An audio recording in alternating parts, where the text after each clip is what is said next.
Luzon, Visayas at Mindanao. Narito na ang nagkakaisa at pinakamalawak na pagbabalita. Sa pangunguna ng Presidential Communications Office na kinabibilangan ng Philippine Information Agency, Philippine News Agency, Presidential Broadcast Service, Radyo Pilipinas, IBC at PTV. Mula sa PTV, ako po, si Sheila Salaysay. Ihahatid namin ng mga komprehensibo at mahalagang balita mula sa iba't ibang bahagi ng bansa. Mula sa PTV, ako po, si Joshua Garcia. Ito ang Balitang Pambansa. Ngayong gabi sa Balitang Pambansa, pagbebenta ng 20 pesos na kada kilo ng bigas naging matagumpay. Ayon sa Malacanang, pagbabalik ng programa, tiniyak pagkatapos ng Hatol ng Bayan 2025. 20 pesos na kada kilo ng bigas, hiling din sa Legazpi City sa Albay. Pangulong Ferdinand R. Marcos Jr. inanunsyo ang pagtapyas sa interes na babayaran sa mga loan sa Social Security System. Anti-Fake News Committee inilunsad ng Philippine National Police. Mga benepisyaryo ng DSWD nagpasalamat sa Social Welfare Department sa mga programa nito na nagpapaangat sa buhay ng bawat Pilipino. At Pangulong Ferdinand R. Marcos Jr. pinangunahan ang kampanya ng Alyansa para sa Bagong Pilipinas sa lalawigan ng Quezon. Una po sa ating mga balita, ipinagmalaki ni PCO Undersecretary at Palace Press Officer Attorney Claire Castro na mismong ang mga bumili ng naturang bigas ang nagpatunay na magandang klase ang maaaring bilhin sa naturang programa ng pamahalaan. Taliwas ito sa mga una ng sinabi ng mga kritiko. Pinabulaanan naman ng Malacanang ang di umano'y kakulangan ng supply kaya hindi natuloy ang programa sa ilang lugar. Paliwanag ito, bunsod ito ng hinihintay pang exemption mula sa COMELEC. Na napakarami pong nag-avail, marami pong pumila, marami pong nakinabang sa mga kababayan natin sa Cebu at nakabili po ng bigas na 20 pesos po kada kilo.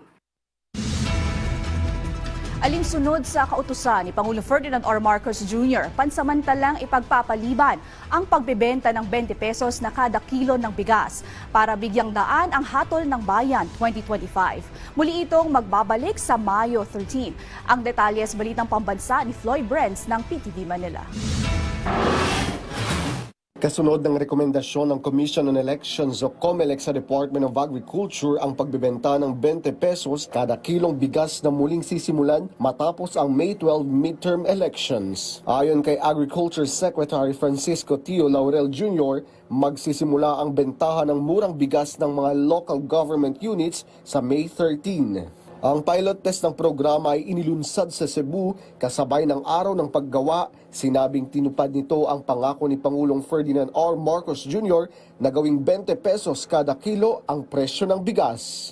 Nilinaw naman ni Tio Laurel na hindi maapektuhan ang kalidad ng bigas kahit na antala ang implementasyon. Nagpapasalamat naman ang COMELEC sa Department of Agriculture sa pagtalima nito sa kanilang naging rekomendasyon kung saan mula May 2 hanggang May 12 ay walang ipatutupad na pagbebenta ng 20 pesos na bigas.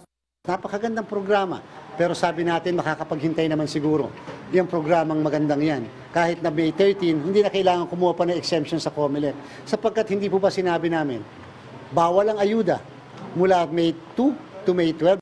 Lumagda ang Cebu Provincial Government at Food Terminal Incorporation sa kasunduan ukol sa subsidyo ng proyekto na inaasang makikinabang ang 800,000 na kabahayan sa Visayas. Sa ngayon, nasa 3,700 na sako ng bigas mula sa National Food Authority ang naipamahagi na. Naglaan si Pangulong Marcos ng 5 billion pesos na halaga para sa programa at inutusan ang DA na palawigin ito hanggang 2028. Ayon kay DA spokesperson Arnel de Mesa, handa na ang lahat para sa distribusyon ng murang bigas sa May 13, kung saan maaaring bumili ng hanggang 40 kilo ng bigas kada buwan. Sinabi naman ni Speaker Martin Romualdez na magiging sustainable ang programa sa tulong ng solar-powered irrigation projects gaya ng nasa Quezon na nakakatulong sa mga magsasaka sa pagtitipid at pagpapataas ng ani. Mula PTV Manila, Floyd Brenz, Balitang Pambansa. Samantala, lubos ang pasasalamat ng mga benepisyaryo ng mga programa ng DSWD. Hindi lang kasi kawalan ng pagkain ang tinutugunan, kundi maging kanilang kabuhayan. Ang detalye sa Balitang Pambansa ni Gary Carillo ng Radyo Pilipinas Albay. Sa ilalim ng administrasyon ni Pangulong Ferdinand Marcos Jr., inilunsad ng DSWD Bicol ang Innovation Caravan na layong ipakilala sa publiko ang mga bagong programa ng ahensya na tumutugon sa kabuhayan, edukasyon at kapakanan ng mga Pilipino. Kaya naman si Nanay Crisedia walang patid ng pasasalamat sa pamahalaan dahil sa patuloy na pag-alalay sa kanila ng DSWD. Maraming salamat sa DSWD. Talagang binibigay nila ang mga effort, mga ng pagkakataon na kaming mga nasa laylayan ng lipunan, tinataas nila, binibigyan nila ng halaga. Isa sa mga tampok na programa rito ang Pamilya sa Bagong Pilipinas, isang estratehiyang idinisenyo upang suportahan ang bawat yugto ng buhay ng pamilyang Pilipino. Ipinakilala rin ang pag-abot program at tarabas at tutoring program, dalawang hakbang na layong palakasin ang edukasyon at abutin ang mga komunidad sa laylayan ng lipunan. Tampok din ang Bahay Kubo Exhibit na may 4 na estasyon mula sa cultural heritage, livelihood hanggang sa kaalaman ukol sa mga programa ng DSWD. We have a lot of so many programs na non-monetary or hindi po pamimigay lang ng pera. Marami po kami programa sa psychosocial support, premarital and marriage counseling, nandiyan yung programs namin for teenage mothers, nandiyan yung programs namin for solo parents, PWDs, and many others. Sa pamamagitan ng mga makabagong inisyatibong ito, layunin ng DSWD Bicol na hindi lang tugunan ang agarang pangangailangan ng mamamayan, kundi maglatag ng matibay na pundasyon para sa isang mas maunlad na bagong Pilipinas. Mula sa Radyo Pilipinas Albay, Gary Carillo para sa Balitang Pambansa. Hiniling ng isang pamilya sa Legazpi City na dalhin din sa lungsod ang 20 pesos kada kilo ng bigas. Panawagan din nila sa pamahalaan, huwag bibitaw sa pagtulong sa mga mahihirap. Ang detalye sa Balitang Pambansa ni Emmanuel Bongkodin ng Radyo Pilipinas Albay. Salamat po sa pagbibigay niyo ng atensyon sa aming mga mahirap. Emosyonal si Ate Sheila nang marinig na posibleng magkaroon na rin ng 20 pesos na kada kilo ng bigas sa Legazpi City. Hindi kasi sumasapat ang kinikita niya bilang tindera ng gulay at ng kanyang construction worker na asawa sa kanilang pang-araw-araw na gastusin. Sa maghapon nga raw, 5 kilong bigas ang sinasaing nila dahil 10 ang kanilang anak. So kung may darating pang 20, gagaan. Mas marami yung mabibili kong bigas kasi sa dami namin, nagtitipid kami. Kailangan namin talaga yun, yung mababang presyo ng bigas. Para sa mga mahihirap, yun ang malaking tulong sa amin. At para madagdagan ang kita, nagtatanim na rin siya sa gilid ng sapa. Sa kabila ng araw-araw na hamon, nananatili ang tiwala ni Aling Sheila sa pamahalaan. Kaya hiling niya sa administrasyon ni Pangulong Ferdinand Marcos Jr. Sana wag silang magbabago sa pagtulong sa tulad naming mga mahihirap, mabigyan pa po nila ng pansin. Mula sa Radyo Pilipinas Albay, ito po si Emmanuel Bongkodin para sa Balitang Pambansa. Nanindigan ang Malacanang na hindi makikialam si Pangulong Ferdinand R. Marcos Jr. sa preventive suspension na ipinataw kay Cebu Governor Gwendolyn Garcia. Giit ni PCO Undersecretary at Palace Press Officer Attorney Claire Castro, hindi kailanman gagawin ng Pangulo na mangialam sa mga bagay na labas sa kanilang jurisdiksyon. Nais lamang ng Pangulo na masunod kung ano ang nasa batas at matiyak na mananaig ang tinatawag na rule of law. Muna nang pinatawan ng 6 na buwang preventive suspension si Garcia dahil sa mga kasong grave abuse of authority, gross misconduct, serious dishonesty, gross negligence at iba pa. Ngayong araw, inatasan ng Office of the Ombudsman si Governor Garcia na magsumite ng kanyang counter affidavit. Ang pananaw po ng Pangulo ay laging kung ano ang dapat sa batas. Hindi po natin gagamitin yung excuse ng pamumulitika. Maaari siguro na may mga issues patungkol sa pamumulitika, but still ang Pangulo, ang gusto lamang po niya ay masunod kung ano sinasabi ng batas. Samantala, tiniyak ng Malacanang na hindi maaantala ang Hatol ng Bayan 2025 sa Western Visayas sa kabila ng pag-aalborota pa rin ng Bulkang Kanlaon. Ayon sa palasyo, nagbigay ng katiyakan ng tiniyak ng mga kinauukulang ahensya na makaboboto ang mga residente doon. Katunayan, nagkaroon na ng Memorandum of Agreement ang COMELEC at Office of the Civil Defense na naglalatag ng mga hakbang para masiguro na hindi maantala ang botohan, lalo na sa mga residente na nasa evacuation centers. Tiransyahan po na magkakaroon ng plano para sa evacuation ng polling precincts, pagkakaroon po ng incident command post sa eleksyon at ang pag-explore po para ma-deputize ang OCD personnel para makasuporta sa election security sa mga high-risk areas. Ibababa na ang interest rate ng salary loan sa 8% at 7% naman sa calamity loan sa SSS. Alinsunod sa hakbang ng Administrasyong Marcos Jr. na maibsan kahit papaano ang iniinda ng mga SSS members. Yan ang balitang pambansa ni Crizel Insigne ng IBC 13. Nais natin tiyakin ang inyong kapakanan, hindi lamang sa ngayon kundi sa pangmatagalan. Ito ang adhikain ng Pangulo para sa mga Pilipino, kaya patuloy na pinapalawak ang mga serbisyo na magbibigay seguridad sa mga Pilipino sa panahon ng pangangailangan. Sa Hulyo kasi, pabababain na ang interest rates ng Social Security System sa kanilang mga loans, kung saan 8% na lang para sa salary loans at 7% naman para sa calamity loans na dating parehong 10%. Dagdag pa dyan ang nakatakdang paglulunsad ng Expanded Pension Loan Program sa Setyembre. Sa ilalim nito, maaari nang makautang ang naiwang asawa ng yumaong pensioner o surviving spouse pensioners ng halagang hindi hihigit sa 150,000 piso. Malaking tulong naman ito para sa katulad ni Elaine na nangangarap ding mag-loan sa SSS. Maganda po, malaking ginhawa yun para sa mga na gustong mag-loan. Opo, nakatulad ko rin. Nangangarap din ako mag-loan. Maganda yung ginawa ni Pangulo. Sobrang nakakatuwa. Ganon din ang pananaw ni Vic para naman sa paglulunsad ng Expanded Pension Loan Program. Siguro kung makakapag-loan siya na habang buhay pa siya, siguro mas maganda. Kasi mababa na, malaki ang tulong doon sa kanya. Pero kung doon abot doon siya mawawala na, hindi natin masasabi. Pero pinaka-importante dito, malaki ang tulong doon sa nabuhay pa nakukuha ng yan. Paliwanag ng Malacanang, bahagi ito ng pagkilos upang magkaroon ng poverty reduction. Para po kahit po yung kanilang kinikita o yung kanilang konting savings para maibayad ay mababawasan yung kanilang pagbabayad sa kanilang mga utang dahil liliit po ang interes. Hindi lang ito para sa mga miyembro dito sa Pilipinas dahil isasama rin ang mga Pinoy abroad. Kaya patuloy na nakikipag-ugnayan ang pamahalaan para sa agarang pagtugon sa pinansyal na pangangailangan. Mula sa IBC 13, Crizel Insigne para sa Balitang Pambansa. Ipinagmalaki ni Pangulong Ferdinand R. Marcos Jr. ang magandang takbo ng bansa sa nakalipas na 2 taon kung pag-uusapan ay pagpasok hindi lang ng mga lokal kundi ng mga dayuhang mamumuhunan sa bansa. Ayon sa punong ehekutibo, lumalabas sa datos na mula 2022 hanggang 2024 ay nakapagtala ang Pilipinas ng nasa $27 billion. Nagresulta ito sa paglikha ng trabahong umabot sa 350,000.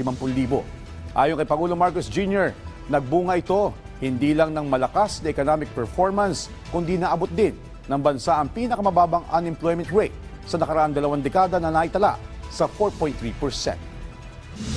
Dulot ng masiglang ekonomiya, noong nakaraang taon, naabot natin ang pinakamababang unemployment rate sa loob ng 20 taon.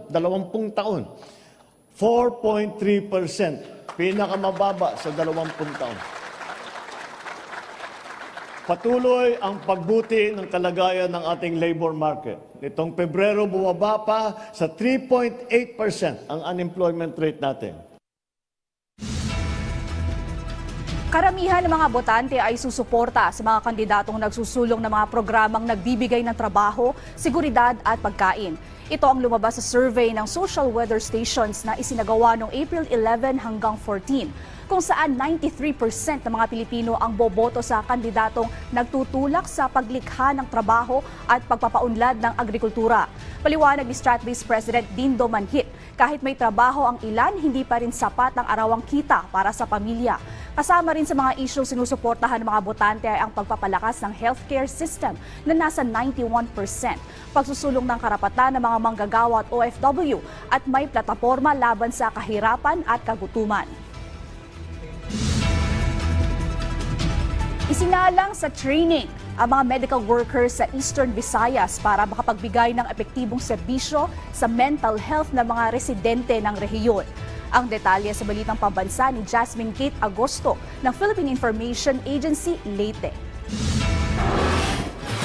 Sa kabila ng pagkakaroon ng 16 na registered psychiatrists sa Sinilangan, Visayas, idinaan sa puspusang pagsasanay ang mga health workers upang makapagbigay ng basic mental health services sa publiko sa pangunguna ng Department of Health o DOH dito sa rehiyon.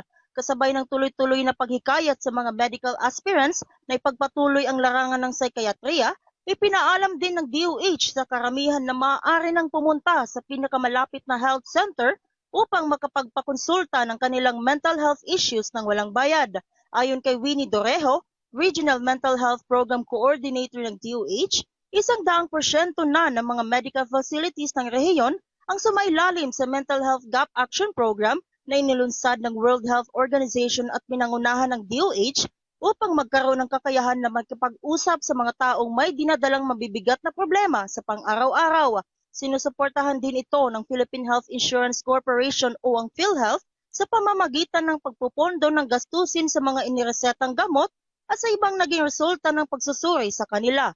The medications are free. Yung mga health facilities po, may reimbursement sila galing sa PhilHealth. At kung ano man ang kukuha po nila sa PhilHealth, ito ay funds po nila para po sa pagbili ng gamot, pag-train ng kanilang mga personnel doon para mas mapaganda pa ang kaalaman at ang serbisyo para sa lahat.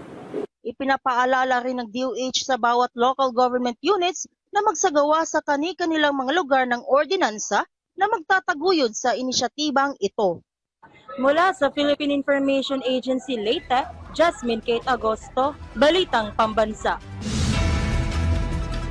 Suportado ng mga kandidato sa pagkasenador ng Alyansa para sa Bagong Pilipinas ang pagpapaimbestiga ng Malacanang sa prime water na pag-aari ng pamilya Villar. Sa kabila nito ay nilinaw ng Alyansa na kabilang pa rin sa kanilang ticket si Representative Camille Villar.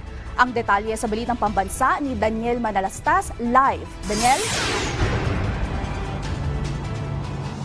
Yes, Sheila, mga taga-Quezon nga ang niligawan ng mga pambato ng Alyansa para sa Bagong Pilipinas sa pagka-senador. At ilang may init na issue ngayon sa bansa ang kanilang sinagot. Umangkla ang ilang pambato ng Alyansa para sa Bagong Pilipinas sa utos ng Pangulo na maimbestigahan ang Prime Water Infrastructure Corporation dahil sa patong-patong na reklamo umano mula sa consumers. Katulad umano ng service disruptions. Ang Prime Water ay pagmamayari ng mga Villar at nasa Alyansa slate ang nakababatang Villar na si Camille na tumatakbong senador. So, I think the government or the national government through the administration of President Bongbong has reacted sufficiently, whether ma-resolve immediately or it will take time. Any issue or controversy that concerns a basic need of the people should be addressed right away. Umangkla rin si Congressman Erwin Tulfo kay Pangulong Marcos. Pero may nilinaw siya tungkol kay Representative Villar. Tama naman po yung Pangulo. He has to listen to the complaints of his people. Mas masama pong tignan, hindi mo ka-actionan kasi ka-alyansa. Ang ginawa po ng Pangulo, it is not politically motivated because kaliwat kanan na po yung sumbong mismo mga LGU na.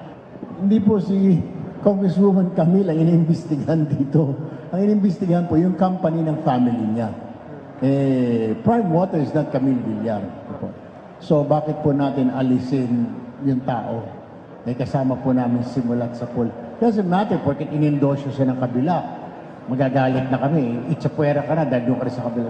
Patungkol pa din kay Representative Villar, iginiit ng campaign manager na bahagi pa rin si Villar ng Alyansa at naniniwala silang tulad ng iba pang pambato ng administrasyon, suportado ni Villar ang mga hakbang para sa transparency at accountability sa ngalan ng kabutihan ng bansa. Mariing pinabulaan na naman ng Malacanang ang naging pahayag ni Vice President Sara Duterte na pamumulitika lamang umano ang pag-iimbestiga sa isyong kinasasangkutan ng Prime Water. She will always use that excuse or defense of pamumulitika without really answering or responding directly to the issues. Unang-una po, since 2023, Nung pumutok na po ang patungkol sa confidential funds at na ito ay nagasto sa loob lamang ng 11 days, yan din po ang kanyang nasabi. Napakaagang pamumulitika. Ilan pa sa sinagot ng mga pambato ng alyansa ay ang issue sa mga umano'y espiya na nauhuli kamakailan, pati na ang umano'y pakikialam ng China sa Hatol ng Bayan 2025. Pilipinas ay para sa Pilipino. Walang sino mang dayuhan ang pwede makialam sa eleksyon natin. Once mangyari yun, it is a form of control. Gusto nilang impluensyahan at kontrolin ang ating bansa. Ako sisiguruhin ko hindi ma-repeal yung Philippine Maritime Zones Act. Dahil personada nilang i-repeal yun pagka naupo yung mga pro-China senators. Isa pa sa nais tugunan ng mga pambato ng alyansa ay ang problema sa edukasyon. Matapos lumabas sa pagdinig sa Senado ang problema sa ilang estudyante sa pagiging umano'y functionally illiterate. There should be a system, a curriculum, the teacher should be properly equipped. Hindi ho yung parang, yun nga, iniwan mo lang yung anak mo tapos nandun lang siya naglalaro ng wala namang katuturan. Hindi ho po pwede ang approach ng DepEd ay you bridge the gap. Hindi ho palaging bridging. Dapat po foundational. Sa May 12, boboto tayo. Alam nyo, yung candidates like Attorney Abalos, Attorney Tolentino, ito dapat yung marunong magbasa, naintindihan nyo binabasa. Yan dapat na boboto natin, hindi yung sino-sino. At Sheila, dahil nga ilang araw na lang bago ang Hatol ng Bayan 2025 ay puspusa na ang pangampanya ng mga pambato ng alyansa para sa bagong Pilipinas, kung saan bukas inaasahang mga taga Batangas naman ang kanilang pupuntahan. Sheila. Maraming salamat, Daniel Manalastas. Samantala, pinangunahan ni Pangulong Ferdinand R. Marcos Jr. ang campaign rally ng Alyansa para sa Bagong Pilipinas sa lalawigan ng Quezon. Dito ay binigyan din niya ang magiging malaking ambag ng Alyansa senatorial balls sa kinabukasan ng bansa. Ang detalye sa Balitang Pambansa ni Mela Lesmoras ng PTV Manila Live. Mela? Joshua, 10 araw na lang ay Hatol ng Bayan 2025 na, kaya't puspusa na ang pangampanya ng Alyansa para sa Bagong Pilipinas sa pangunguna mismo ni Pangulong Ferdinand R. Marcos Jr. Sa kanyang pagkikilahok sa campaign rally ng Alyansa para sa Bagong Pilipinas dito sa Quezon Convention Center sa Lucena City sa Quezon, binigyang diin ni Pangulong Ferdinand R. Marcos Jr. na mas magandang bukas ang naghihintay sa bansa kung ang Alyansa senatorial candidates ang magwawagi sa Hatol ng Bayan 2025. Sa talumpati ng presidente, isa-isa niyang ibinida ang malawak na karanasan at mahalagang ambag sa lipunan ng mga pambato sa pagkasenador ng administrasyon. Kasama na rito sina Makati City Mayor Abby Binay, dating DILG Secretary Benhur Abalos, Congressman Erwin Tulfo, mga senador na sina Francis Tolentino, Bong Revilla, Pia Cayetano at Lito Lapid at mga dating senador Manny Pacquiao, Tito Soto at Panfilo Lacson. Kabilang din sa alyansa si Congresswoman Camille Villar, bagamat hindi siya nakarating ngayong araw.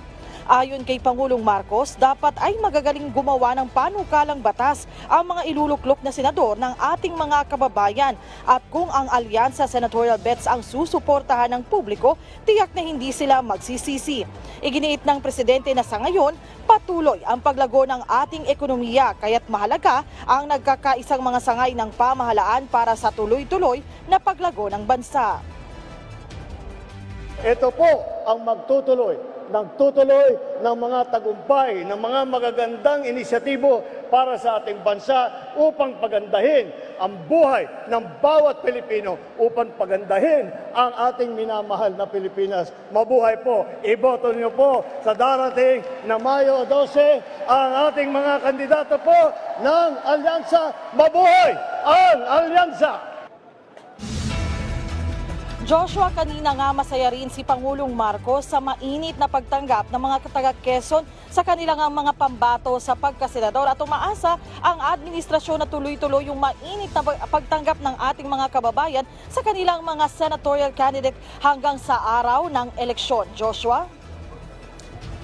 Maraming salamat, Mela Lesmoras.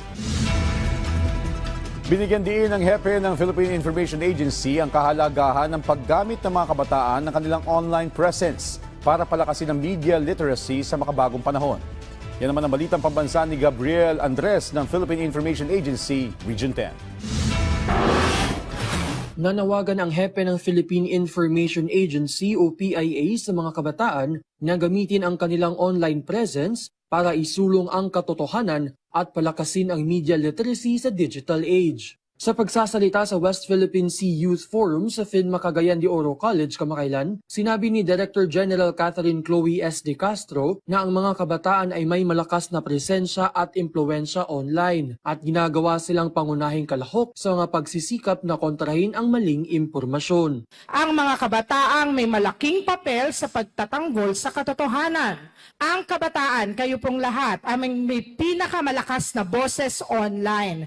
Kaya kailangan namin ng tulong ninyo para labanan ang fake news. Nagbahagi din siya ng 8 hakbang upang i-verify ang impormasyon, kabilang ang pagtukoy sa pinagmulan, pagbabasa ng buong artikulo, pagsasaliksik sa may akda, paghahanap ng sumusuportang ebidensya, pag-verify sa petsa ng publikasyon, pagtiyak na hindi pangungutya ang nilalaman, pagsuri kung may kinikilingan, at pagkonsulta sa mga eksperto o pinagkakatiwalaang organisasyong tumitingin sa katotohanan.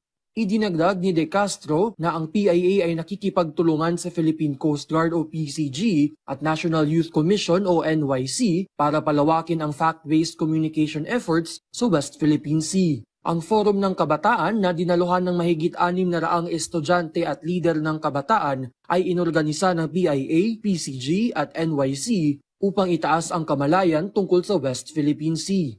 Mula sa Philippine Information Agency Region 10, Gabriel Andres para sa Balitang Pambansa. At syempre, hindi natin papalagpasin ang araw na to nang hindi ko babatian ang aking partner na maligayang bati. Maligayang kaarawan, Joshua. Ayun na pa sila nagbubulungan. Akala ko ano yung pinagbubulungan nila ng floor director. Tatanungin din kita, ano bang wish mo sa birthday mo? Sabi ko nga lilipas ginto. Pero maraming salamat sa aking PTV family. Enjoy your day. Yes. At dyan po nagtatapos ang 30 minutong ulat sa bawat sulok ng bansa. Samahan niyo kami muli mamaya alas 9:30 ng gabi para sa updated at pinalakas pang balitaan. Mula sa PTV, ako po si Joshua Garcia. Ito ang pinalawak na puwersa sa pamumuno ng Presidential Communications Office, kabilang ang Philippine Information Agency, Philippine News Agency, Presidential Broadcast Service Radyo o Pilipinas, IBC at PTV. Mula sa PTV, ako naman po si Sheila Salaysay. Hatid sa inyo ang komprehensibong paghimay sa mahalagang usapin dito lang sa Balitang Pambansa.